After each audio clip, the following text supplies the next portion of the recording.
Well, Lauren Boebert appeared on Newsmax where she tried to make the case that Joe Biden is so corrupt and Republicans' impeachment inquiry is justified, but just like the rest of the Republican cohort, she failed badly.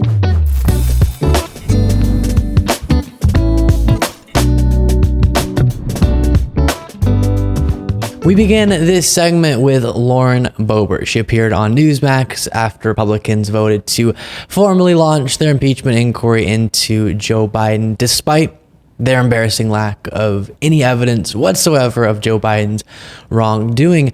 And after watching Boebert stick around for all of it, we'll get to other impeachment inquiry related things. It's all so ridiculous and such a waste of time.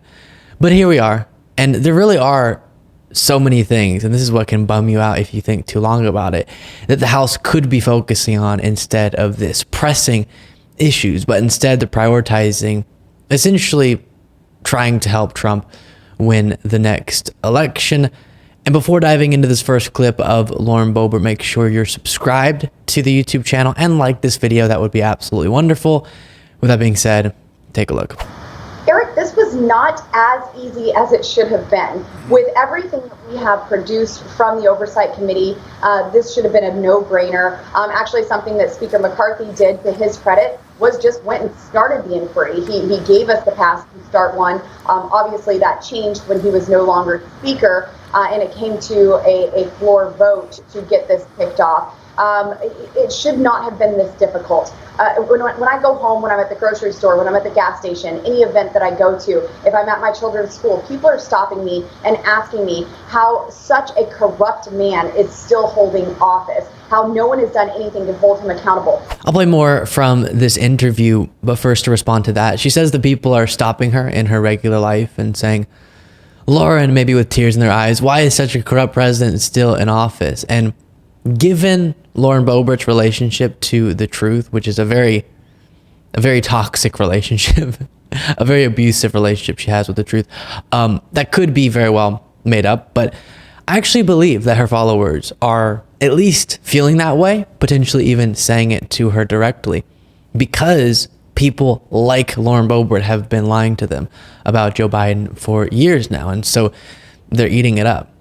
And it bothers me so much that Republicans do this so often. They convince their followers to believe something by repeating a talking point a bunch of times. And then Fox News, right-wing media echoes it. And then when pressed, Republicans will say, oh, no, don't worry. It's justified for me to believe this, even if there's no evidence, if it's ridiculous, if it's a conspiracy theory, because so many of my constituents believe it.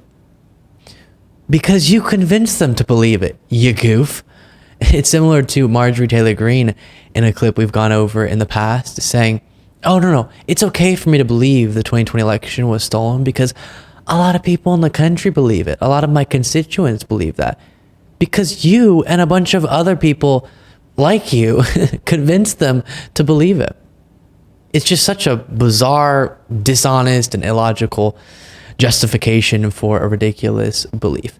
Then here's more, and the press conference she's referring to at the beginning is the one Hunter Biden did outside of the Capitol. Even in his press conference today, his little stunt outside of the Capitol, where he was supposed to be being deposed, he claimed that his father did not have financial interests in his shell companies. I mean, this is just another bombshell, because before there was no involvement and there was no communication, and now it's, well, there's no financial interest. And this is a notable departure from all the lies that we've heard from Joe Biden and the White House that have been repeated over and over again.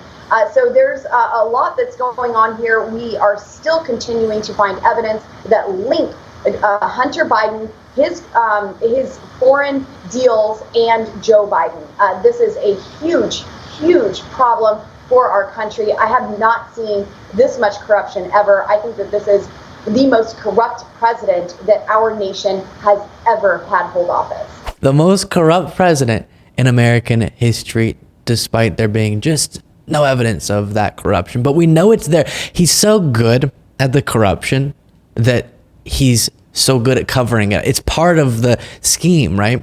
He's this master criminal who also doesn't know where he is, but he, at the same time, is a part of the Biden crime family, all this money laundering. but is a genius that can keep us from finding any evidence of it. And also, he doesn't know where he is, he doesn't know what his name is, and he's completely clueless. Makes sense. I think Biden has been one of the most investigated presidents in American history due to House Republicans, but that by itself is not proof of corruption. And so it's actually impressive that nothing damning has turned up. I was thinking about that the other day. You would think that Republicans would be able to find something they could distort dishonestly to look pretty bad, but they just haven't been able to do it. Now, one of the things that she said was about the phrase financial interest that Hunter Biden has used, and this has been a pretty hilarious talking point a bunch of Republicans have been running with. So during Hunter Biden's press conference, he unequivocally said, as we covered, that Joe Biden had, quote, no financial interest, end quote, in any of his business dealings, which, regardless of what Hunter Biden has to say, we already know that to be the case, again, because of the extensive investigations led by Republicans into Joe Biden. They just can't find any link, because it doesn't exist, between Hunter Biden's business dealings and Joe Biden, despite claiming otherwise. And so because they are desperate, Republicans have acted like Hunter Biden saying the words no financial interest means that Joe Biden had some other form of interest. Come on. What other interest would you have in business dealings? The whole allegation that you brought against Biden centers around the potential of a financial interest in Hunter Biden's business dealings, which again doesn't exist, but because they want to act like there's something there when there's not, Hunter saying no financial interest instead of just, I guess, saying no interest is very suspicious to Lauren Boebert and House Republicans, apparently.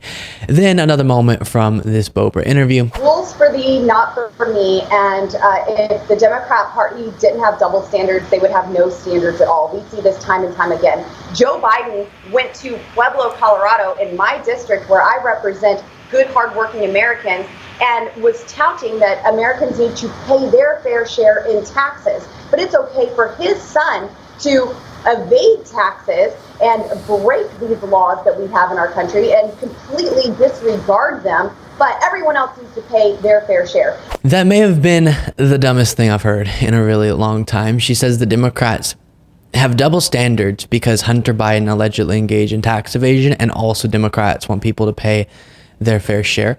Lauren, how do you think you found out that Hunter Biden engaged in tax evasion? Because the Biden administration's Department of Justice investigated him and indicted him. So yes, Democrats think Hunter Biden shouldn't have avoided his taxes for those years. And look at that, he's now being legally held accountable for it, as he should be. And by the way, Biden, because he does have principles and believes in the rule of law, isn't interfering with the DOJ's prosecution of his own son. She should give him credit for that.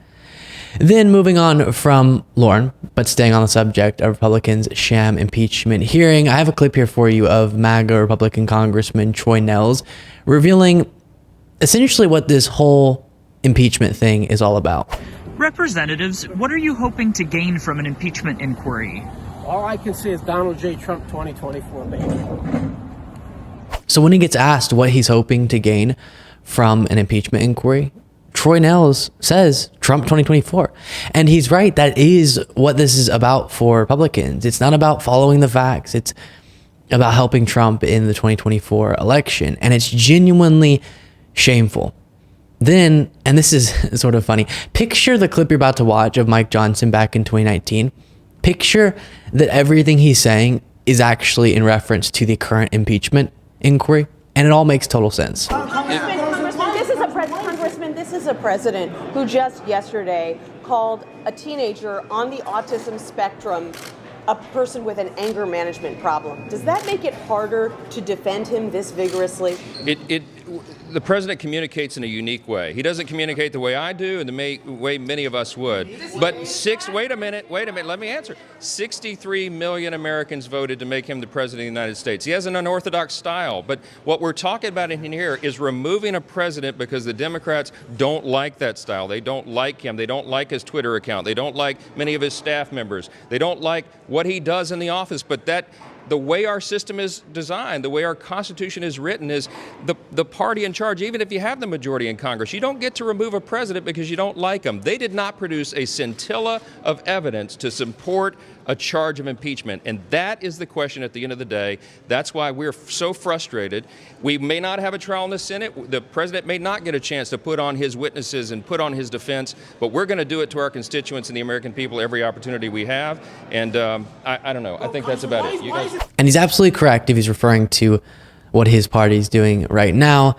And by the way, when I repeat over and over again that there's just no evidence, it's not just me saying that. It's also a bunch of Republicans, many of whom are currently supporting the impeachment effort, which is really strange. Here are some examples put together by the Biden-Harris HQ account on X. This is Republican Senator Chuck Grassley. I have no evidence. I can't say the president is guilty of anything. Then you have Republican Congressman Chuck Edwards. Quote, I acknowledge that, end quote, there's no evidence of wrongdoing by President Biden. Then you have Republican Representative Michael McCall on impeachment. Quote, we don't have the evidence, end quote. Then you have John Curtis, a Republican congressman. No, he says in response to, I have not seen anything close to the bar for impeachment. Then you have Republican Congressman Dave Joyce, who said, you hear a lot of rumor and innuendo, but that's not fact to me. I've not seen any facts to warrant impeachment. Then you have Representative Dusty Johnson, another Republican. I have, quote, not seen that evidence, end quote, to impeach. Then you have Ken Buck, who said the evidence for impeachment, quote, doesn't exist right now. And finally, Lisa McClain, who said the short answer is no in response to a question about uncovering evidence for impeachment. I said that was the last one. Here's another one. Republican Congressman Darrell Issa, who said an impeachment offense still hasn't been, quote, discovered or nailed down. It just goes on and on and on. And then, like I said, every House Republican voted to launch the impeachment inquiry. So I just read you multiple Republican Congress people, and then they turn around and support the impeachment inquiry. It's very strange.